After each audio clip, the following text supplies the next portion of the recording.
ఏలినాటి శని ఎప్పుడూ దూషించకూడదు. మీరు ఆయన్ని నమస్కారం చేసి ప్రార్థన చేస్తే ఆయన దాన్ని ఇంకొకలా మారుస్తాడు. ప్రతిరోజు తిరగవలసిన దాన్ని గుడి చుట్టూ తిరగడంగా మారుస్తాడు భక్తి ఇచ్చి. కాబట్టి ఇప్పుడు శాపానుగ్రహం ఎందుకు ఇస్తారు? మార్పు తీసుకురావడం కోసం ఇస్తారు. వెంటనే తనకు అర్థమైంది, అయ్య బాబోయ్ ఇలా ఉండడమా. పడ్డాడు మహర్షి కాళ్ళ మీద. ఇప్పుడు పడన్నాడు, ఎప్పుడు నాకు ఈ శాప విమోచనం అని అడిగాడు.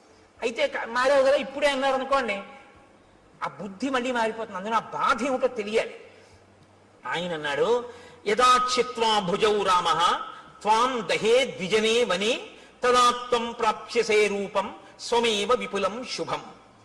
నీవు అరణ్యంలో పడి ఉండి ప్రాణుల్ని తింటుంటే ఒకానొకప్పుడు రామచంద్రమూర్తి అరణ్యంలోకి వచ్చి నీ భుజములను తెగనరుకుతారు. ఆ తెగనరికి అరణ్యంలో నిన్ను కాల్చేస్తారు. ఎందుకంటే ఆ